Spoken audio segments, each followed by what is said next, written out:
Praise the lord. హల్లెలూయా. దయచేసి తల్లు వంచినట్లయితే ప్రార్థన చేసుకున్న ప్రతి ఒక్కరు కూడా. మహోన్నతుడా, మహిమగల మహారాజా, మీ నామానికి సాష్టాంగపడి నమస్కరిస్తున్నాం తండ్రి. ఏ యోగ్యత ఏ అర్హతలని నేను నీ మాటలు చెప్పడానికి ఇచ్చిన కృపను బట్టి కృతజ్ఞతలు చెల్లించుకుంటున్నాను ప్రభా. వాక్యం నేను విత్తబడుతుండగా మీరు మాట్లాడండి. నేను నూరంతల ఫలితాన్ని దయచేయండి ప్రభా. నేను వినగలిగే చెవులు, చూడగలిగే కన్నులు, అలాగే గ్రహించగలిగే హృదయాన్ని దయచేయండి. మొత్తం ఈ సబ్జెక్ట్లో ఎన్ని ఉన్నాయండి? 20లో 18 అయిపోయినాయి. ఈరోజు 19వ ఒక విషయం కోసం మాట్లాడుకుందాం.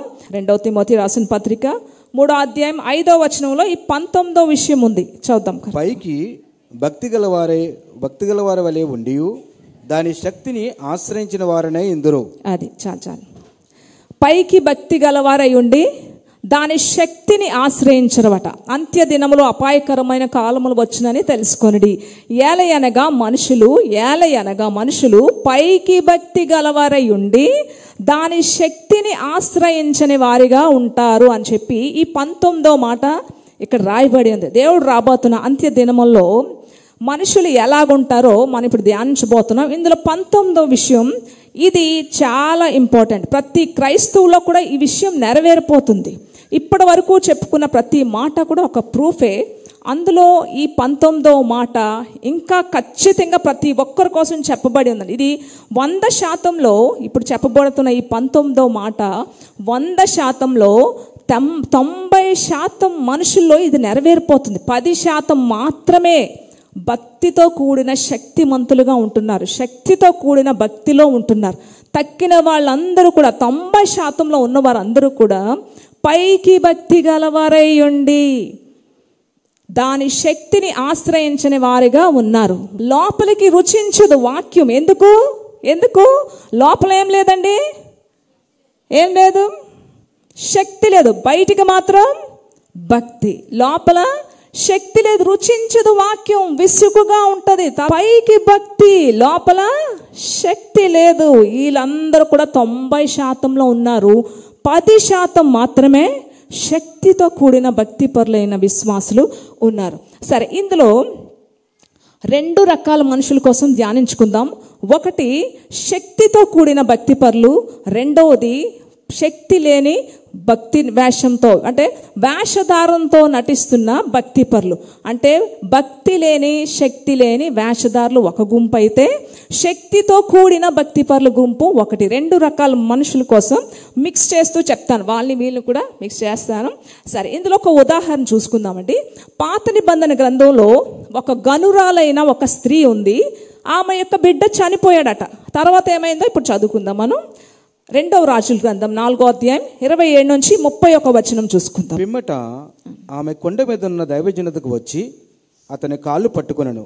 గేహాజీ ఆమె తోలివేటకు దగ్గరకు రాగా దైవజనుడు, ఆమె బహువాక్యముగా ఉన్నది, యెహోవా ఆ సంగతి నాకు తెలియజేయక మరుగు చేశాను. ఆమె జోలికి పోవద్దని వానికి ఆజ్ఞ ఇచ్చాను. అప్పుడు ఆమె కుమారుడు కావాలని నేను నా ఏలివాడిని నిన్ను అడిగితేనా, నన్ను భ్రమపెట్టవద్దని నేను చెప్పలేదా అని అతడితో మనవి చేయగా, అతడు, నీ నడుము బిగించుకొని నా దండమును చేత పట్టుకొని పొమ్ము. ఎవరైనాను నీకు ఎదురుపడిన నెలల వారికి నమస్కరింపవద్దు. ఎవరైనాను నీకు నమస్కరించిన నెలల వారికి ప్రతి మర్యాద చేయవద్దు. అక్కడికి పోయి నా దండమును ఆ బాలుని ముఖం మీద పెట్టుమని గేహాజీకి ఆజ్ఞ ఇచ్చి పంపెను. తల్లి ఆ మాట విని, యెహోవా జీవముతోడు, నీ జీవముతోడు నేను నిన్ను విడువనని చెప్పగా అతడు లేచి ఆమెతో కూడా పోయెను. గేహాజీ వారికంటే ముందుగా పోయి ఆ దండమును బాలుని ముఖం మీద పెట్టెను గాని ఏ శబ్దమును రాకపోయెను. ఏమీయు వినవచ్చినట్టు కనబడకలేదు. గనుక వాడు ఎలీషాను ఎదుర్కొని వచ్చి బాలుడు మేలుకొనలేదని చెప్పెను. చాలానే సరిపోద్ది. అర్థమైంది కదండి. కొందరట పైకి భక్తి గలవారై ఉంటారు కానీ శక్తి శూన్యులు, పైకి భక్తి గలవారై ఉంటారు కానీ శక్తి లేని శూన్యులుగా ఉంటారు. సరే, ఇక్కడ ఏమైందంటే ఒక గనురాలైన స్త్రీ యొక్క కుమారుడు చనిపోయాడు అని చెప్పి ఈమె ఎలీషా యొక్క పాదాల దగ్గరికి వెళ్ళి ఏడుస్తూ ఉంది. నా యజమానుడా నా యొక్క బిడ్డని బ్రతికించు అని చెప్పి. అప్పుడు ఎలీషా ఏం చేశాడంటే, ఆ భక్తుడు పక్కన అసిస్టెంట్ ఎవరు, గెహాజీకి ఆయన దగ్గర ఉన్న ఒక దండాన్ని ఇచ్చి, అంటే దండం అంటే ఇలా ఉంటుంది కదా, అది ఇచ్చి నువ్వు ఈమెతో కూడా వెళ్ళి చెప్పారు. చాలా చదువుకున్న మధ్యలో ఎవరైనా వందనాలు మర్యాదలు ఇలాంటివి ఏం చేస్తే ఎవరి దగ్గర ఏవి కూడా చేయొద్దు, నువ్వు తిన్నగా వెళ్ళి ఆ యొక్క బిడ్డ ముఖం మీద ఈ దండం పెట్టు అని అంటే సరే అనుకొని చాలా ఉత్సాహంగా ముందు పరిగెత్తి వెళ్ళి ఆ యొక్క బిడ్డ ముఖం మీద ఆ దండం పెట్టాడు. కానీ ఏంటట, అక్కడ బిడ్డ లేవలేదు, ఉలుకు పలుకు లేదు. అయితే ఇక్కడ ఒక విషయాన్ని గమనిస్తే ఈ ఎలీషా కోసం మాట్లాడుకుందాం. ఎలీషా ఈయన గురువు గారు, ఈ శిష్యుడికి ఎలీషా గురువు గారు. ఈయన యొక్క చరిత్ర, ఈయన కోసం ఎటువంటి సాక్ష్యం ఉందో ఇది కూడా ఒకసారి చదివేసుకుందాం. 2వ రాజుల గ్రంథం 6వ అధ్యాయం 8 నుంచి 13 వచనాలు. ప్రతి ఒక్కరు బైబిల్ చదువుతుంటేనే నేను చెప్పింది మీకు రెండు కలిపి అర్థమవుతూ ఉంటాయి. 2వ రాజుల గ్రంథం 6వ అధ్యాయం 8 నుంచి 13 వచనాలు. ఎలీషా కోసం ఎటువంటి సాక్ష్యం ఉంది, ఎలీషా ఎటువంటి శక్తితో కూడిన భక్తి పరుడో ఇక్కడ ఒకసారి చూద్దాం. సిరియా రాజు ఇజ్రాయేలుతో యుద్ధము చేయవలనని కోరి తన సేవకులతో ఆలోచన చేసి ఫలాని స్థలమందు మన దండుపేట ఉంచుదామని చెప్పాను. అయితే ఆ దైవజనుడు ఇజ్రాయేలు రాజునకు వర్తమానం పంపి, ఫలాని స్థలమునకు నీవు పోవద్దు, అచ్చటికి సిరియన్లు వచ్చి దిగి ఉన్నారని తెలియజేశాను గనుక ఇజ్రాయేలు రాజు దైవజనుడు తనకు తెలిపిన హెచ్చరిక చేసిన స్థలమునకు పంపి సంగతి తెలుసుకొని తన వారిని రక్షించుకొనను. ఈలాగు మాటమాటకి జరుగుచూ వచ్చినందున సిరియా రాజు కల్లోలపడి తన సేవకులను పిలిచి, మనలో ఇజ్రాయేల్ రాజపక్షమును వహించి వారెవరైనది మాకు తెలియజెప్పరాదా అని వారిని అడుగగా, అతని సేవకులలో ఒకడు, రాజువైన నా ఏలినవాడా, ఇజ్రాయేల్ రాజు పక్షమున ఎవరు లేరు గాని ఇజ్రాయేలున్న ప్రవక్తయగు ఏలీషా మీ అంతఃపురమునందు మీరు అనుకున్న మాటలు ఇజ్రాయేలు రాజునకు తెలియజేయను. అందుకు రాజు, మేము మనుషులను పంపి అతనిని తెప్పించినట్లు నీవు వెళ్ళి అతడుండు చోటు చూచి రమ్మని సెలవీయగా. సరిపోద్ది. రాజుగా ఎలీషా ఇక సిరియా రాజు ఏం చేస్తున్నాడంటే, ఇశ్రాయేలీల రాజు మీదకి దండెత్తి ఆయా సైన్యాన్ని అక్కడ పెట్టి ఈ ఇజ్రాయేలీల రాజు మీదకి యుద్ధానికి వెళ్దామని ప్లాన్ చేశాడు. సైన్యం అంతటిని సమకూర్చాడు. మీరు వెళ్ళి పలానా దగ్గర రెడీగా ఉండండి, అటాక్ చేయాలి అని చెప్పగానే సరే అని చెప్పి ఆ సైన్యం అక్కడ రెడీగా ఉన్నారు. కానీ అక్కడ ఇజ్రాయేలీల రాజు సైన్యం కానీ వాళ్ళ ప్రజలు కానీ దొరకలేదు యుద్ధానికి. ఎందుకంటే ఇక్కడ ప్రవక్త ఉన్నాడు కదా ఎలీషా, ఏం చేస్తున్నాడంటే, సిరియా రాజు పలానా దగ్గర తన సైన్యాన్ని పెట్టాడు నీ యొక్క సైన్యాన్ని మీదకి అటాక్ చేయడానికి, కనుక నువ్వు అలర్ట్గా ఉండాలి, నువ్వు అక్కడ నుంచి తప్పించుకొని వేరే దగ్గరికి వెళ్ళిపో అనగానే ఎప్పటికప్పుడు ఈ యొక్క ఎలీషా చెప్పిన ప్రతి మాట కూడా ఇజ్రాయిల్ రాజు చాలా శ్రద్ధగా వినేవాడు, భక్తిపరుడు. ఈ ఎలీషా అనే దైవజనుడు మాట మీద చాలా భక్తితో శ్రద్ధతో ఏం చెప్పితే అది చేసేవాడు. ఆ విధంగా సిరియా రాజు యుద్ధంలోంచి, సిరియా రాజు యొక్క అటాక్ నుంచి ఇజ్రాయెల్ రాజు ఎప్పటికప్పుడు తప్పించుకొని తన ప్రజలను కాపాడుకుంటూ ఉండేవాడు. అయితే ఈ యొక్క సిరియా రాజుకి అర్థం కాలేదు, ఇదేంటి నేను ఎక్కడికక్కడ అటాక్ చేయడానికి రెడీగా ఉంటుంటే నా సైన్యాన్ని తప్పించుకుంటున్నాడేంటి, నేనేం చెయ్యాలనుకుంటే అది ఎలా తెలిసిపోతుంది ఆయనకి అని చెప్పి ఈ సైన్యాన్ని అంతటినీ పిలిపించి సైన్యంలో అడుగుతున్నాడు అన్నమాట. ఇజ్రాయేల్ రాజపక్షాన్ని ఎవరైనా ఉన్నారా, ఎవరైనా సరే ఇన్ఫర్మేషన్ అందిస్తున్నారా, నేనేం చేయబోతున్నానో మనతోనే ఉంటూ నేను ఎక్కడ మాటు పెడుతున్నానో ఈ యొక్క సైన్యాన్ని, ఎక్కడ నేనేం చేయాలనుకుంటున్నానో ఈ ప్లాన్ ఎవరు చెప్తున్నారు, మనతో ఉంటూ సిరియా రాజు పక్షాన వహించిన వాళ్ళు ఎవరైనా ఉన్నారట. కల్లోలు పడిపోతున్నాడట, అంటే భయపడిపోతున్నాడట, కలవరం పడిపోతున్నాడట. ఇది ఎలా సాధ్యం, ఇది నా దగ్గర నుంచి ఎవరు ఇన్ఫర్మేషన్ అందిస్తున్నారు, ఎవరు నాతోనే ఉంటూ అక్కడ వాళ్ళతో కలిసి ఉన్నారు అని చెప్తే అందులో ఒక సైనికుడు వచ్చి అంటున్నాడు, రాజా మీతో ఉంటూ మీ దగ్గర వాళ్ళు ఎవ్వరు కూడా అక్కడ ఇన్ఫర్మేషన్ అందించట్లేదు, కానీ ఒక్క విషయం మాత్రం నిజం. అదేంటంటే అక్కడ ఒక ప్రవక్త ఉన్నాడు, ఎలీషా అని ఒక ప్రవక్త ఉన్నాడు. ఆ ప్రవక్త గొప్పతనం ఏంటండి, ఒకే ఒక్క మాటలో చెప్పాడు, ఎలీషా మీ అంతఃపురమునందు మీరు అనుకున్న మాటలు ఇజ్రాయేలు రాజుకు తెలియజేయును. అది ఏం చెప్పాడు, మీ అంతఃపురంలో మీరు ఏం ప్లాన్ చేసినా, మీరు ఏం అనుకున్నా సరే ఎక్కడికి వెళ్ళి చెప్తున్నాడు, ఇశ్రాయేల్ రాజుకెళ్ళి చెప్తున్నాడు, ఇగో రాజు అక్కడ ప్లాన్ చేశాడు, పలానా దగ్గర పలానా ప్లేస్లో సైన్యాన్ని ఉంచాడు మిమ్మల్ని అటాక్ చేయడానికి, అక్కడ నుంచి తప్పించుకొని ఇంకో దగ్గరికి వెళ్ళిపోంటే సిరియా రాజు ఆ విధంగా ఫాలో అయ్యి తన ప్రజల్ని, సైన్యాన్ని, తన రాజ్యాన్ని మీ నుండి కాపాడుకుంటున్నాడు. కానీ ఇక్కడ ఎవ్వరు కూడా ఇన్ఫర్మేషన్ అందించే వాళ్ళు ఎవ్వరూ లేరు. అంత గొప్ప ప్రవక్త. ఇది ఎలా సాధ్యమనండి? సాధ్యమేనా? ఆఫీసులో మీ ఆయన గారు ఉన్నారు, ఆయన ఆఫీసులో ఏం మాట్లాడుతున్నారో మీరు చెప్పగలరా? ఏం ఊహిస్తున్నారో, ఏం చెయ్యాలనుకుంటున్నారో చెప్పగలరా ఎవరైనా? లేదా ఆఫీస్లో ఉన్న భర్త, భార్య ఇంట్లో ఏం చేస్తుందో, ఏం మాట్లాడుతుందో, ఏం ఆలోచిస్తుందో భర్తలు చెప్పగలరా? లేదా కాలేజీలో ఉన్న పిల్లలు ఏం మాట్లాడుకుంటున్నారో, ఏం చేస్తున్నారో తల్లిదండ్రులు చెప్పగలరా? ఇది సాధ్యమేనా? మనసులో ఉన్న మాట ఎవరికి తెలుస్తుందండి? ఆలోచించండి ఒకసారి. ఇలా గాని తెలిసిందంటే పొగ ఆకాశానికి వెళ్ళిపోద్ది, అంతేనా? గొడవలు మనసులో ఉన్న మాటలు తెలిసిపోతే ఇంకేముంది? కుటుంబాల్లో చెలరేగిపోతారు గొడవలు. నువ్వు నా కోసం ఎలాగ ఆలోచిస్తున్నావు, నువ్వేం ఆలోచించావు నాకు తెలుసు కదా. గొడవలు అయిపోతాయి. అంత గొప్ప ఆధిక్యత దేవుడు అందుకే ఇవ్వలేదు. కానీ ఇది ఎలా సాధ్యం? ఒక మనిషికి ఎలా సాధ్యం? అంతఃపురంలో నువ్వేం ఆలోచిస్తున్నావో, ఏం ప్లాన్ చేస్తున్నావో 4 గోడల మధ్యలో ఆ ప్రవక్త వెళ్ళి అక్కడ చెప్పేస్తున్నాడు.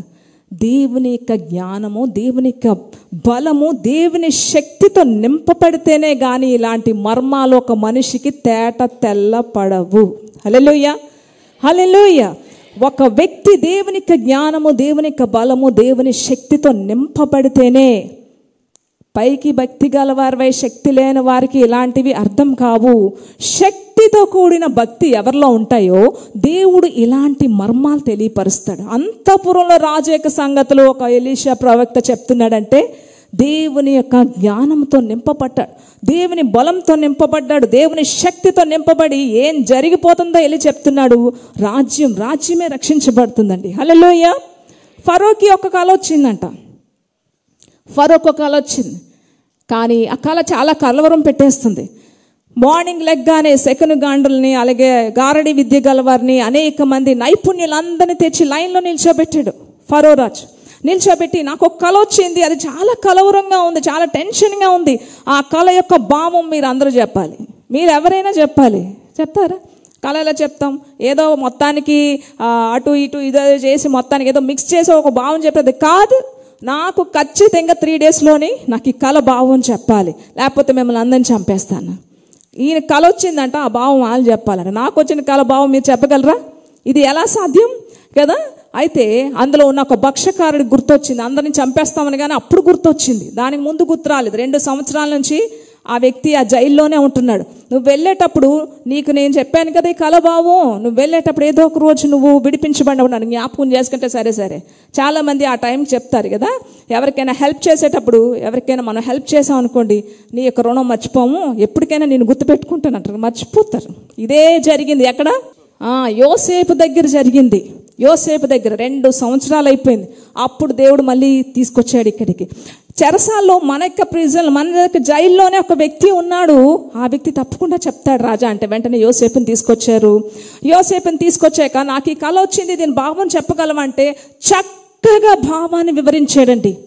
ఆయనకున్న భయం, బెదురు అన్నీ ఎగిరిపోయి ప్రశాంతంగా చక్కగా ఇంత కళ్ళు వేసుకొని చూస్తున్నాడు. ఎగ్జాక్ట్గా చక్కగా భావాన్ని చెప్పావు నువ్వు అని చెప్పి, ఏ విధంగా దేవుణ్ణి, యోసేపుని ఏ విధమైన మాటలతో యోసేపుని గణపరుస్తున్నాడో అదొక్కసారి చదువుకుందాం.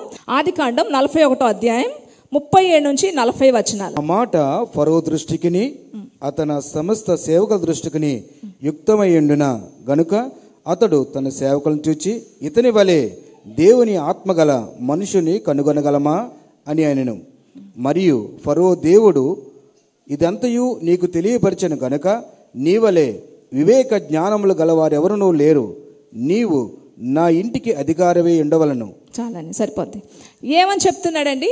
ఏ విధమైన మాటలతో ఈ వ్యక్తిని, ఎటువంటి ఆలోచన కలిగి ఉన్నాడు ఫరో? ఏమంటున్నాడు? ఇలాంటి దేవుని ఆత్మ కలిగిన మనుషుడు ఎలా మనం కనుగొలగమా అంటే, దేవుని ఆత్మతో, ఈ దేవుని ఆత్మతో మాత్రమే నింపబడి ఇలాంటి భావాన్ని చెప్పగలిగాడు. ఈ వ్యక్తి యొక్క దేవుడు మాత్రమే ఈ వ్యక్తికి తెలియపరచగలిగాడు గనుక ఇలాంటి మర్మాన్ని చెప్పగలిగాడని చెప్పి యోసేపు కోసం ఫరో రాజు గొప్ప గొప్పగా మాట్లాడుతున్నాడు బైబిల్ గ్రంథంలో. హల్లెలూయా.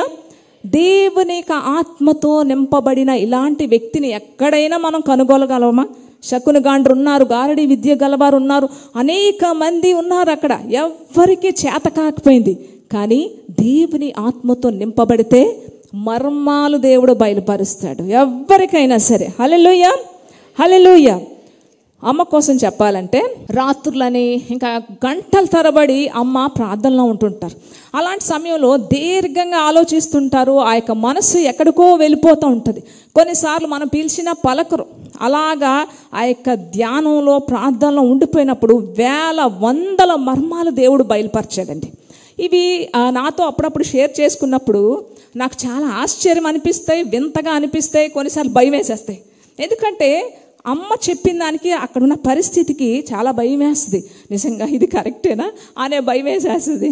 అలాంటి పరిస్థితులు చాలా ఎదుర్కొన్నాం. అయితే ఒకసారి ఏమైందంటే వేరే దేశం నుంచి ఒక ఫోన్ కాల్ వచ్చింది. ఆమె భర్త వేరే ఆమెతో ఇల్లీగల్ అఫైర్ పెట్టుకొని ఇంటి ఆస్తి పేపర్లు దాచేసాడు. ఈమెకి ఒక బాబు ఉన్నాడు, మొదట ఆమెకి. ఇంకొక ఆమెతో ఎఫ్ఐఆర్ పెట్టుకున్నాడు. సో ఏం చేశాడు, ఇంటి ఆస్తులన్నీ పేపర్స్ అన్ని దాచేసి ఆమెతో వెళ్ళిపోవడానికి, ఈమెని కూడా చంపేయడానికి ప్లాన్ చేశాడు. అయితే ఈ విషయము ఎలా చెప్పాలని చెప్పి ఎవరి దగ్గర ఫోన్ నెంబర్ కనుక్కొని, పలానా శాంతమ్మ గారు ఆమె ప్రార్థన చేస్తే దేవుడు బయలుపరుస్తాడు అని చెప్పి ఫోన్ చేసింది. ఫోన్ చేసి ఆమె చెప్తుంది, ఇలా ఉందమ్మా నా పరిస్థితి, అవి ఎక్కడ పెట్టారో ఆ ఇంటి పేపర్స్ ఎక్కడ పెట్టారో తెలియదు, నా పరిస్థితి ఇలా ఉంది, ఇలాగ ఎఫ్ఐఆర్ పెట్టుకొని నా మీద కూడా ఇలాగా ఆయన ఏదో చేయడానికి రెడీగా ఉన్నాడు, నాకు ఒక బాబు ఉన్నాడు, ఆ పేపర్స్ ఎక్కడ పెట్టారో తెలియదు నాకు అనేసి అన్నాక వేరే దేశం నుంచి ఫోన్ చేసింది. అయితే సరే నేను ప్రార్థన చేస్తానని చెప్పి ప్రార్థన చేశారు. మరుసటి రోజే ఎప్పుడు మళ్ళీ చేయమన్నారు, నేను ప్రార్థన చేసి చెప్తానని చెప్పి ప్రార్థన చేశాక చెప్పారు, వరుస పెట్టి 4 రూములు ఉంటాయి, వరుస పెట్టి ఒకదాని తర్వాత ఒకటి 4 రూములు ఉన్నాయి. తర్వాత పక్కకి వెళ్తే అక్కడ ఒక బీరువా ఉంటుంది, ఆ బీరువాలో పేపర్స్ ఉన్నాయి, నువ్వు ఆ పేపర్స్ తీసుకొని నీ బిడ్డను తీసుకొని అర్జెంటుగా వెళ్ళిపో, లేకపోతే నిన్ను కూడా చంపేస్తాడు అని చెప్పగానే ఆశ్చర్యపోయిందండి. మా ఇల్లు వరుస పెట్టి 4 రూములు ఉంటాయి, ఆ పక్కకి వెళ్తే అక్కడ బీరువా ఉందమ్మా. వెంటనే తలుపు తీయగానే బీరువాలోంచి పేపర్స్ తీసుకుందండి. పేపర్స్ ఎగ్జాక్ట్గా అందులోనే ఉన్నాయి. పేపర్స్ తీసుకొని తన బిడ్డను తీసుకొని వెళ్ళిపోయింది. తన ప్రాణాన్ని రక్షించుకుంది, కాపాడుకుంది. ఎవరు చెప్తారు ఇలాంటి మర్మాలు? ఎవరు చెప్తారు ఇలాంటి మర్మాలు? ఎక్కడుంది? ఎక్కడో దేశం, వేరే దేశంలోంచి ఫోన్ కాల్లో మాత్రమే మాట్లాడాడు. ఇంకొక ఆమె బంగారం ఎక్కడ పెట్టిందో మర్చిపోయింది, బంగారం ఎక్కడ పెట్టేసింది మర్చిపోయింది, ఇల్లంతా ఎతికేస్తుంది. అప్పుడు మళ్ళీ అమ్మ దగ్గరికి వచ్చి ఇంకొక ఆమె సిచ్యువేషన్ అనేది అయితే ప్రేయర్ చేయించుకుంది. అమ్మ బంగారం ఎక్కడ పెట్టేసానో మర్చిపోయినమ్మా, అది చాలా ఎక్కువ బంగారం అని చెప్పేసరి నేను ప్రార్థన చేస్తానని చెప్పి ప్రార్థన చేసి చెప్పారు. ఏమని చెప్పారు తెలుసా అండి, మీ ఇంట్లో షెల్ఫ్ ఉంటుంది, షెల్ఫ్ మీద వరుస పెట్టి ఇత్తడి సామాన్లు అన్నీ ఉంటాయి, ఈ కొస నుండి ఆ కొసకి. అందులో ఒక బిందులో నువ్వు బంగారం పెట్టావంటే ఆశ్చర్యపోయిందండి. అమ్మ నేను అందులోనే పెట్టాను కానీ పెట్టి మర్చిపోయినమ్మా అని చెప్పి వెళ్ళి చూడగానే ఆ బిందులో బంగారం దొరికిందండి. గట్టిగా చెప్పలు కూడా దేవుని మహింపడదాం. హల్లెలూయా, హల్లెలూయా. ఇలాగ చెప్పుకుంటే అనేకమైన వేల మర్మాల్లో జస్ట్ మీకు ఎగ్జాంపుల్స్ చెప్తున్నాను. ఇంకొకరు చాలామంది ఫోన్లు చేస్తుంటారు, గొర్రెలు పోయి మేకలు పోయి ఆవులు పోయి అని చేస్తూ ఉంటారు. ఒకరు గొర్రెలు పోయి మేకలు పోయి. అయితే అమ్మాయి ఎక్కడికి వెళ్ళిపోయి ఏటో అవి చాలా కాస్ట్, ₹1000 కదా. సో అని ప్రార్థన చేస్తే చెప్పారండి. ఏమని చెప్పారు, ఒక కొండ ఉంది, కొండ అవతల ఒక చెట్టుకి కట్టేసి ఉన్నాయి. 2 రోజుల నుంచి ఎదుగుతున్నాము, ఎక్కడా దొరకలేదు. ఒక చెట్టుకి కట్టేసి ఉన్నాయి, మళ్ళీ ఎతికారు, ఎక్కడా దొరకలేదమ్మని. మళ్ళీ అదే చెప్పారు, ఒక కొండ అవతల ఒక చెట్టుకి కట్టేసి ఉన్నాయి. వెతికి చూస్తే కొండ అవతల ఒక చెట్టుకి కట్టేసి ఉన్నాయి. విప్పుకొని వచ్చి మళ్ళీ ఫోన్ చేశారు, అమ్మ అలాగే దొరికినాయి అమ్మ. ఎలాగా దేవుడు బయలుపరుస్తాడు ఇలాంటి మర్మాలు? తపస్సు చేస్తే వచ్చేస్తాయా అండి?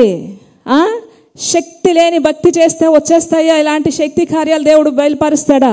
దేవుని మర్మాలు బయలుపరచాలంటే దేవుని బలము, దేవుని శక్తి, భక్తితో కూడిన శక్తి ఉండాలి. దేవుని జ్ఞానాన్ని దేవుడు తప్పకుండా ఎక్కడ ఏం జరుగుతుంది ఇలాంటివి ఇంకా అనేకమైనవి, కొన్ని ధనాగారాల కోసం కూడా దేవుడు బయలుపరుస్తుంటాడు. ఇవి ఎవరు కొన్ని చెప్పలేని విషయాలు, కొంతమందికి చాలా సీక్రెట్స్, కొన్ని విషయాలు బయటికి చెప్పలేని విషయాలు దేవుడు బయలుపరుస్తుంటే ఆశ్చర్యం వేస్తుంది. అనేక మంది భక్తుల్ని, పరిశుద్ధుల్ని, ప్రవక్తల్ని చూసి ఏం జరుగుతుందో చెప్తుంటారు. ఏం జరుగుతుందో, అధికారంలో ఏం జరుగుతుందో అన్ని విషయాలు, కొన్ని చెప్పకూడని విషయాలు, అనేకమైన మర్మాలు దేవుడు బోధిస్తుంటాడు. ఇంకా అనేక విధంగా వాటర్ ద్వారా, ఆయిల్ ద్వారా ఎన్నో కార్యాలు దేవుడు చేస్తున్నాడు ఈరోజు కూడా. అయితే మనలో ఏముండాలి? శక్తి ఉండాలి. దేవుని కార్యాలు చెప్పినట్టు చెప్పినవి జరుగుతున్నాయి, దేవుడు చేస్తున్నాడు. ఇది ఆమె వల్ల కాదు, మా వల్ల కాదు, మనుషుల వల్ల జరగు, కానీ దేవునికి సమస్తము సాధ్యము. గట్టిగా చెప్పలు కూడా దేవుని సుదాం. హల్లెలూయా, హల్లెలూయా. సో ఈ గెహాజీ దగ్గరికి వస్తే, మళ్ళీ గెహాజీ దగ్గరికి వద్దాం. గెహాజీ ఏం చేశాడండి? ఇక్కడ గెహాజీ దగ్గరకి వస్తే ఎలీషా దగ్గర భక్తిపరుడుగా నటిస్తున్నాడు గెహాజీ. అక్కడ నుంచి మళ్ళీ వద్దాం ఇక్కడికి. కానీ శక్తి లేనివాడుగా ఉన్నాడు గెహాజీ, భక్తిపరుడుగా, వేషధారణ. ఈ ఎలీషా గురువు గారు ఎంత శక్తిమంతుడో, ఈ యొక్క శిష్యుడు అంత వేషధారణ, శక్తి లేని భక్తి వేషాన్ని వేస్తూ నటిస్తున్నాడు. కారణం ధనాపేక్ష, దురాశ ఆ వ్యక్తిని పట్టి పీడిస్తుందండి. ధనాపేక్ష, దురాశతో ఉన్నాడు కాబట్టి శక్తి లేదు. దండం పెట్టిన ఈ వ్యక్తిలో విశ్వాసం లేదు కాబట్టి అక్కడ ఆ బిడ్డ బ్రతకలేదు. ఆ బిడ్డ వల్ల అది సాధ్యం అవ్వలేదు. అందుకనే శక్తి లేకుండా అంత్య దినాల్లోనట భక్తి శక్తి లేనివారు అనేక మంది ఉంటారట. ఈ విషయాన్ని గమనించాలి. సరే, భక్తి శక్తి లేనివారు ఇంకొక సన్నివేశం చూసుకుందాం. ఇక్కడ వీళ్ళేం చేశారో చూద్దాం. లూకా సువార్త 9వ అధ్యాయం 38 నుంచి 43 వచనాలు. లూకా సువార్త 9వ అధ్యాయం 38 నుంచి 43 వచనాలు. ఇక్కడ వీళ్ళేం చేశారో, వీళ్ళలో శక్తి ఉందో లేదో ఒకసారి చూసుకుందాం. ఇదిగో ఆ జనసమూహములలో ఒకడు, బోధకుడా, నా కుమారుని కటాక్షించమని నేను వేడుకొనిచున్నాను. వాడు నాకొక్కడే కుమారుడు. ఇదిగో ఒక దయ్యము వాణ్ణి పట్టెను. పట్టినప్పుడు వాడు అకస్మాత్తుగా కేకలు వేయును. నురుగు కారునట్లు అది వాణ్ణి వెలవెలలాడించుచు గాయపరచు వారిని వదలకుండాను. దానిని వెళ్ళగొట్టుడని నీ శిష్యులను వేడుకొంటిని గాని వారి చేత కాలేదని మొర్ర పెట్టుకొనెను. అందుకు యేసు, విశ్వాసము లేని మూర్ఖతరము వారలారా, నేను ఎంతకాలము మీతో కూడా ఉండి మిమ్మల్ని సహింతును?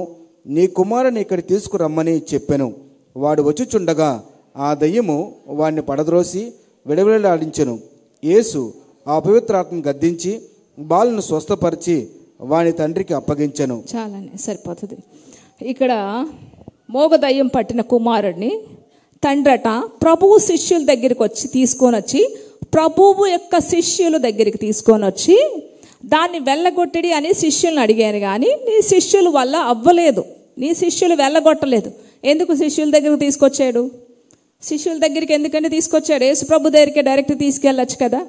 అంటే యేసుప్రభు అంత పవర్ఫుల్ కదా, యేసుప్రభు శిష్యులు కూడా అదే పవర్తో ఉంటారని చెప్పి, అదే శక్తితో ఉంటారని చెప్పి శిష్యుల దగ్గరికి వచ్చి మీరు వెళ్ళగొట్టండి, నా యొక్క కొడుకు ఇలాగా దయ్యం పట్టింది అంటే వాళ్ళు వెళ్ళగొట్టలేకపోయారు. దేనికి కారణం? శిష్యుల్లో ఏం లేదండి, అప్పటికి శక్తి లేదు. భక్తి పరులుగా యేసు ప్రభుతోనే ఉంటూ తింటూ ఆయన ఆశ్చర్య కార్యాలు, అద్భుత కార్యాలు అన్నీ చూస్తూ వారిలో ఏం లేదట, శక్తిహీనులుగా ఉన్నారట. శక్తిహీనులుగా ఉన్నారు, శక్తి లేని భక్తి వేషధారులుగా ఉన్నారట. శక్తి లేకుండా శరీర హావభావాల ద్వారా మనుషుల్ని అట్రాక్ట్ చేయొచ్చేమో కానీ, అర్థమవుతుంది ఆ మాటలు? శక్తి లేకుండా మన యొక్క హావభావాల ద్వారా, మన యొక్క మాట తీరును బట్టి, మన డ్రెస్సింగ్ని బట్టి, మనం చెప్పే విధానాన్ని బట్టి మనుషుల్ని అట్రాక్ట్ చేయొచ్చేమో కానీ, ఆ అట్రాక్షన్స్ ద్వారా మనిషిని ఆకర్షించవచ్చేమో కానీ, మనుషుల్ని మభ్యపెట్టచ్చేమో కానీ, మనుషుల్ని నమ్మించచ్చేమో కానీ, మనుషుల్ని సంతోషపెట్టచ్చేమో కానీ, హావభావాల ద్వారా శక్తి లేకుండా. కానీ దేవుడిని మాత్రం సంతోషపరచలేం. నిజమేనా? అంతే కదా. ఈరోజు ఏం జరుగుతుంది? ప్రతి చోట కూడా అనేక మంది అబద్ధ బోధకులు ఉంటారు. చాలా జాగ్రత్తగా ఉంటారు. నా పేరు వచ్చి అనేకమైన సూచక్రియలు చేస్తారు, కానీ వారిలో ఏముండదట, శక్తి ఉండదు. భక్తి పరులుగా ఉంటారు. హావభావాల ద్వారా, వాళ్ళ అట్రాక్షన్స్ ద్వారా అనేక మందిని అట్రాక్ట్ చేస్తూ ఉంటారు, అనేకమైన సూచక్రియలు చేస్తూ ఉంటారు, కానీ వాళ్ళు ఏముండదు, శక్తి ఉండదు. భక్తి పరుల వేషంతో ఉంటారు, వేషధారులుగా ఉన్నారు, కానీ వాళ్ళ శక్తి ఉండదు. హావభావాల ద్వారా అనేక మందిని అట్రాక్ట్ చేయొచ్చేమో కానీ దేవుని మాత్రం ఆయన మహింపరచలేం. ఆనాడు దానియేలు, షడ్రక్, మేషక్ వీళ్ళందరిని చూస్తే దానియేలు శక్తితో కూడిన భక్తిపరుడు కనుక సింహాలు సైతం మోకాళ్ళు వేసేసి, నిజమేనండి కదా? దానియేలు శక్తితో కూడిన భక్తిపరుడు కనుక సింహాలు సైతం తలదించుకున్నాయండి. లుదియా అనే యొక్క స్త్రీ, ఆమె యొక్క భక్తి ద్వారా ఐరోపా ఖండం అంతటికీ కూడా ఆశీర్వాదకరంగా ఉంది లుదియా. ఇంకా షడ్రక్, మేషక్, అబేద్నెగో చూస్తే వారి యొక్క శక్తి జీవితం, భక్తి జీవితం అగ్ని కూడా ఏమీ చేయలేకపోయింది. ఇంకా ఇలాగ చూసుకుంటే అనేక మంది కోసం చెప్పుకుంటే కొర్నేలి యొక్క భక్తి జీవితం, దేవుని యొక్క దూతను పంపించి అక్కడికి వచ్చిన అన్య జనాంగాలు కూడా శక్తితో నింపబడ్డారు, పరిశుద్ధాత్మతో నింపబడ్డారు. కారణం కొర్నేలు భక్తి జీవితం కనుక దేవుడు శక్తినిచ్చాడు అక్కడ. హల్లెలూయా, హల్లెలూయా. ఇంకా ఇలా చెప్పుకుంటూ పోతే అనేక మంది అట భక్తిపరులుగా ఉండి బలహీనంగా, శారీరకంగా బలహీనంగా ఉండి ఎన్నో అవమానాల ద్వారా, నిందల ద్వారా, అన్యాయాల ద్వారా వారి జీవితంలో చెరసాలు, కొరడా దెబ్బలు, అలాగే అనేక మంది రంపాల ద్వారా కోయబడ్డారట, చిత్రహింసలు పడ్డారట, తిండి లేకుండా, వస్త్రాలు లేకుండా నానా యాతనలు పడుతూ కూడా వారట దేవుని కొరకు రాజ్యాలను గెలిచారట. ఎవరాళ్ళు? శక్తితో కూడిన భక్తిపరులు అంటే వీళ్ళు. శక్తితో కూడిన భక్తిపరులు అంటే వీళ్ళు. అనేకమైన చెరసాలు, నిందలు, అవమానాలు ఎన్ని పడ్డారో అన్నీ పడ్డారు, కానీ బలహీనమైపోయారట. శారీరకంగా వాళ్ళ యొక్క కష్టాల్లో బలహీనమైపోయినా ఆత్మ బలంతో ప్రపంచాన్ని గెలిచారట. వాళ్ళ కోసం మనం చదువుకోవాలి, అది శక్తితో కూడిన భక్తి అంటే. హెబ్రీయులు రాసిన పత్రిక 11వ అధ్యాయం 33-38 వచనాలు చూద్దాం. శక్తితో కూడిన భక్తి అంటే ఇది అండి. హెబ్రీయులు రాసిన పత్రిక 11వ అధ్యాయం 33-38 వచనాలు. శారీరకంగా ఎన్ని యాతనలు, ఎన్ని యొక్క బాధలు, అవమానాలు, తిండి లేకుండా జైలు శిక్షలు అనుభవిస్తూ తన వారిని పోగొట్టుకొని రంపాలతో కోయబడ్డారట. శారీరకంగా హింసలు కానీ ఆత్మబలంతో ప్రపంచాన్ని దేవుని కొరకు తన వారిని, మృతులైపోయిన తన వారిని రక్షించుకున్నారట. భక్తితో కూడిన శక్తి అంటే ఇది. హల్లెలూయా. నా అనుభవాల్లో ఒక అనుభవం ఏంటంటే, ఒకసారి మేము ఒక ఇంటీరియర్ ప్లేస్కి ఒక మీటింగ్కి వెళ్ళామండి. వెళ్ళినప్పుడు అక్కడ అంతా చాలా కష్టంగా ఉంటుంది ఆ ప్లేస్ అంతా కూడా. అయితే అన్నీ అరేంజ్ చేసేసాము, అన్నీ అయిపోయి తర్వాత అక్కడికి సడన్గా పాస్టర్ గారు వచ్చి చెప్పారు, అమ్మ ఇక్కడ కోతల సమయం అంటే పొలాలు కోస్తారు కదా, ఆ సమయం మనుషులు రావడం చాలా కష్టమట. అన్నీ అరేంజ్ చేసాం కానీ ఇది కోతల సమయం వల్ల మనుషులు రారట ఇక్కడికి అని చెప్పారు. సరే అమ్మ, నేను ప్రేయర్ చేశాం, 7 times ప్రేయర్ చేశాం. అమ్మ అంటున్నారు, దేవుని కార్యం దేవుడు చేసుకుంటాడు, దేవుడు తప్పకుండా ఆయన కార్యాన్ని చేస్తాడు అని చెప్పాక నేనేం చేశానంటే సరే అని చెప్పి ప్రార్థన చేస్తున్నాం. పక్కన ఒక చిన్న చర్చ్ ఉంటే అక్కడికి వెళ్ళి ప్రార్థన చేశాను. నా యొక్క బైబిల్ ముందున పెట్టుకొని కన్నీటితో ప్రార్థన చేస్తున్నాను. ప్రభువా, ఈ సమయంలో ఎలాగా నీ కార్యం జరిగించాలి, నువ్వే కార్యం జరిగించాలి అని చెప్పి ప్రార్థన అలాగా ఏడుస్తూ ప్రార్థన చేస్తూనే ఉన్నాను. నా బైబిల్ అంతా కూడా నీళ్లతో నిండిపోయిందండి. ఆ తర్వాత దేవుడు ఒక వాగ్దానం ద్వారా మాట్లాడారు, ఒక వాక్యం ద్వారా మాట్లాడారు.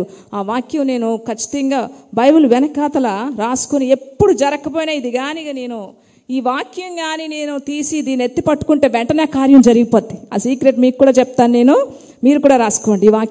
ఈ వాక్యం ప్రకారం మీరు వెళ్ళిపోండి, జరగలేని కార్యాలు మీ జీవితంలో దేవుడు చేస్తాడు. హల్లెలూయా. 1 కొరింథీయులు రాసిన పత్రిక 2వ అధ్యాయం 5వ వచనం. ప్రతి ఒక్కరూ ఈ వాక్యాన్ని వెంబడించండి, తప్పకుండా దేవుడు మీ జీవితంలో కూడా గొప్ప కార్యాలు చేస్తాడు. ఆఖరి వచనం ఇది అయిపోతుంది. 1 కొరింథీయులు రాసిన పత్రిక 2వ అధ్యాయం 5వ వచనం. ఎంత బలమైన మాటను దేవుడిచ్చాడు. మీ విశ్వాసము మనుషుల జ్ఞానమును ఆధారము చేసుకొనక దేవుని శక్తిని ఆధారము చేసుకుని ఉండవలనని నేను మాట్లాడినను. చాలన్నయ్య. ఏంటట? మీ విశ్వాసము మనుషుల జ్ఞానాన్ని ఆధారం చేసుకోవద్దు, కానీ దేన్ని ఆధారం చేసుకోవాలట? దేవుని శక్తిని ఆధారం చేసుకోవాలని చెప్పలేదా? ఎంత ఖచ్చితంగా వచ్చిందండి దేవుని వాక్యం. వెంటనే నాకు చాలా బలం వచ్చేసింది. ప్రార్థన చేసుకున్నాను. సరే అయితే ప్రభువా, మనిషి జ్ఞానం ఏంటండి? మనిషి జ్ఞానం ఏంటి? కోతలకు వెళ్ళిపోతారు, ఎవరు రారమ్మా. కానీ దేవుని శక్తి కార్యాలు ఏంటి? ఇప్పుడు చూడాలి. అయితే నీ శక్తి కార్యాలు జరిగించు. నీ శక్తి కార్యాలు ఏంటో ఇప్పుడు నేను చూడాలి ప్రభువా అని చెప్పి చాలా విశ్వాసంతో అమ్మకు చెప్పాను. తర్వాత ప్రార్థన చేస్తూ అయితే నీ శక్తి కార్యాలు ఏంటో నేను చూడాలి. అంటే దేవుని శక్తి కార్యాలు ఆపోజిట్ డైరెక్షన్లో జరుగుతాయి, రివర్స్ జరుగుతాయి. ఇక్కడ వ్యతిరేకం అవ్వదు. ఇప్పుడు దేవుని శక్తి కార్యం ఏం జరుగుతుంది? అవుతుంది. No, yes. హల్లెలూయా. ఆ రోజు 1200 మంది ఊర్ల నుంచి అటెండ్ అయ్యారండి. హల్లెలూయా. గట్టిగా చెప్పాలి కూడా దేవునిస్తాం. హల్లెలూయా. అంత అద్భుతంగా మీటింగ్ జరిగింది. దేవుని కృపతో జరిగింది అది. ఆఖరిలో పాస్టర్ గారు వచ్చి అంటున్నారు, మనుషుల జ్ఞానం ఏమంటున్నారు, అమ్మ అసలు ఎలా జరిగిందో, ఎక్కడి నుంచి వచ్చారు, వీళ్ళు ఎలా వచ్చారో నాకు అర్థం కావట్లేదు. దేవుని శక్తి కార్యాలు. హల్లెలూయా. 1200 మంది దాటి వచ్చారు ఆ రోజు ఆ మీటింగ్కి. అద్భుతంగా జరిగింది ఆ రోజు ఆ మీటింగ్. ఎప్పుడు రాలేదమ్మా, ఎప్పుడు రాలేదు. ఏటా పరిస్థితి రివర్స్ డైరెక్షన్లో మనం విశ్వాసులు ఏం చేయాలట, రివర్స్గా ఎగరాలట, ఈదాలట. ఇప్పుడు రేపు రాబోతున్న న్యూ ఇయర్ సాంగ్లో ఈ బిట్ ఉంటుంది. రివర్స్ డైరెక్షన్లో మనం ఈదాలి, రివర్స్లో మనం దేవుని శక్తి కార్యాలు జరగాలి. ఇదే నా విశ్వాసం అండి. సో ఆ రోజు జరిగిన మాట ప్రకారం బైబిల్లో ఆఖరి రాసుకున్నాను. ఈ మాట ఏ రోజు నేను చెప్తా ఉంటే ఆ రోజు వెంటనే కార్యం నేను చూడగలుగుతున్నాను. కనుక ప్రతి ఒక్కరూ కూడా, మీరు కూడా 1 కొరింథీయులు 2వ అధ్యాయం 5వ వచనం, మీ విశ్వాసము జరగదు, ఉద్యోగం రాదు, నువ్వు ఫెయిల్ అయిపోతావు అని చెప్పే మనుషుల జ్ఞానం మీద ఆధారపడక దేని మీద ఆధారపడాలి? జరుగుతుంది, నేను చేస్తాను, నీకు అసాధ్యం నాకు సాధ్యం అనే దేవుని శక్తి కార్యాల మీద ఆధారపడితే తప్పకుండా రోజుకొక సాక్ష్యం మీరు చెప్తారు. హల్లెలూయా. నమ్ముతున్నారా? ఈ రోజు నుంచి ఈ వాక్యాన్ని పట్టుకొని మీరు ప్రతి ఒక్కరు కూడా విశ్వాసంతో ముందుకు సాగాలి. శక్తి లేని భక్తి వేస్ట్ అండి. అపోజిట్ అయిన పౌలు చెప్తున్నాడు తిమోతి రాసిన పత్రిక, అంత్య దినములు అపాయకరముల కాలములు వచ్చినని తెలుసుకొనుడి. ఏలి అనగా మనుషులు పైకి భక్తి గలవారై ఉండి దాని శక్తిని ఆశ్రయించని వారిగా ఉన్నారు. పైకి భక్తి గలవారు ఉంటున్నారు, లోపల శక్తి లేదు. అలాంటి వారు అంత్య దినాల్లో ఉంటారంటే ఈరోజు 90% అలాంటి వారే ఉన్నారు. మనల్ని మనం చెక్ చేసుకోవాలి. ఆఖరిగా నేను అందులో ఉన్నానా, నాలో శక్తి ఉందా, భక్తితో కూడిన శక్తితో ఉన్నానా? శక్తి లేకుండా భక్తి వేషధారణ అయితే మాత్రం మనం విడవబడతాం. ప్రతి ఒక్కరూ మోకాళ్ళ మీదకి వెళ్దాం. నీ శిష్యుల దగ్గరికి తీసుకొచ్చాను కానీ వారు వెళ్ళగొట్టలేకపోయారు ఆ దయ్యాన్ని. దండం పెట్టాడు కానీ ఆ బిడ్డ లేవలేదు. శక్తితో కూడిన భక్తి జీవితం నాకు ఇవ్వు ప్రభా. ప్రార్థన చేసుకోవాలి. మీ అందరూ ప్రార్థన చేసుకోవాలి. ప్రభా, శక్తితో కూడిన భక్తి జీవితం మాకు ఇవ్వు. శక్తిహీనులుగా ఉన్నామా? మీరే మీ విశ్వాసమే ప్రాక్టికల్గా మీరు ట్రై చేయాలి. ప్రభా, ఇక్కడ పరిస్థితి ఇలా ఉంది, నీకు రాదు అని చెప్పింది, నీకు రాదు అంటున్నారు, నీ వల్ల అవ్వదు అంటున్నారు, నీ రోగం పోదు అంటున్నారు. ఇప్పుడు నీ శక్తి కార్యాలు జరిగించు. ఇప్పుడు కొన్ని కార్యాలు జరగాలి. వెంటనే దేవుడు నాకు ఈ మాట మళ్ళీ గుర్తు చేశాడు. నీ విశ్వాసము మనుషుల జ్ఞానాన్ని ఆధారం చేసుకోవద్దు, అవ్వదు, జరగదు, కాదు, లేదు అనే జ్ఞానాన్ని మనుషుల మాట మీద ఆధారం చేసుకోవద్దు. నా శక్తి కార్యాల మీద నువ్వు ఆధారపడాలి. మీకు కూడా దేవుడు చెప్తున్నాడు, దేవుని శక్తి కార్యాల మీద ఆధారపడాలి.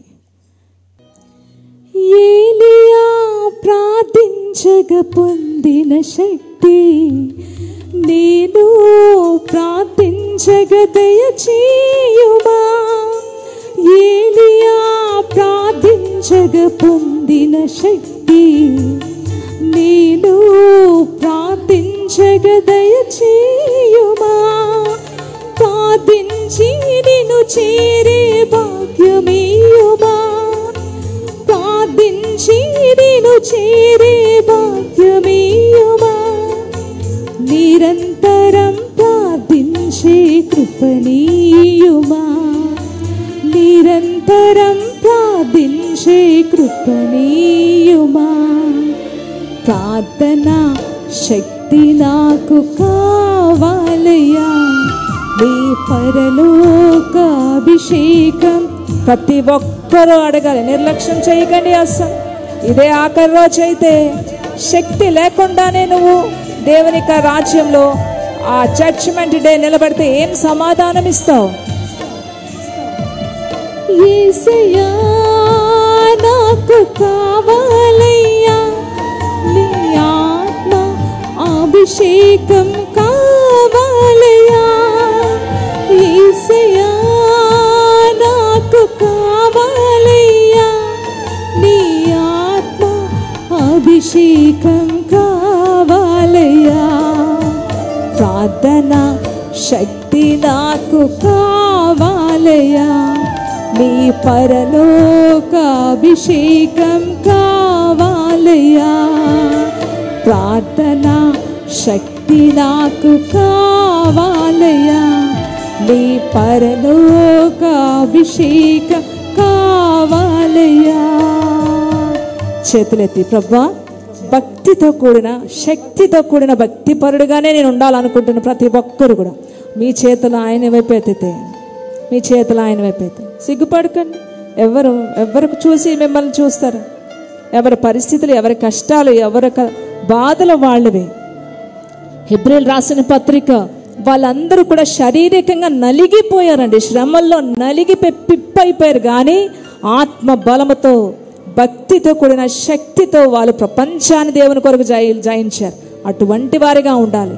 దేవుని శక్తి మీద ఆధారపడాలనుకుంటున్నాను. ప్రతి ఒక్కరూ చెయ్యొద్దు దేవుని వైపు చూపిస్తే అమ్మ మీకోసం ప్రార్థన చేస్తారు. ప్రతి ఒక్కరు కూడా చేతులు ఆయన వైపు ప్రభా భక్తి శక్తితో కూడిన భక్తిపరుడుగా నన్ను చేయి.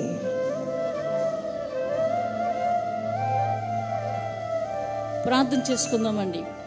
అపోస్తులు ఎంతో శక్తితో నింపబడ్డారు.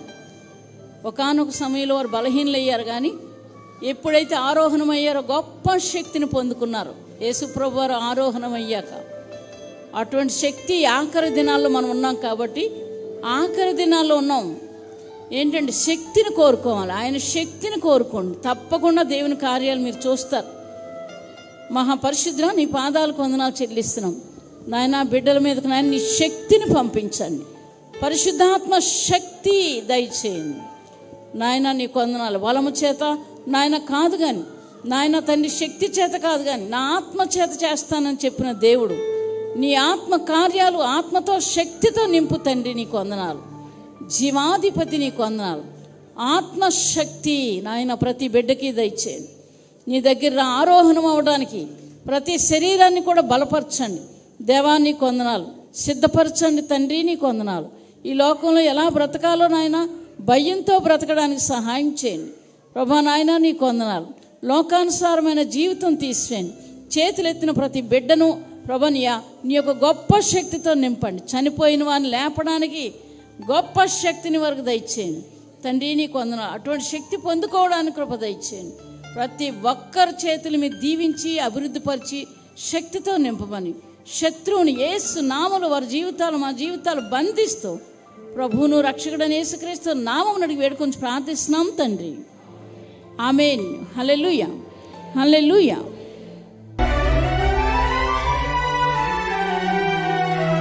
ఆశలు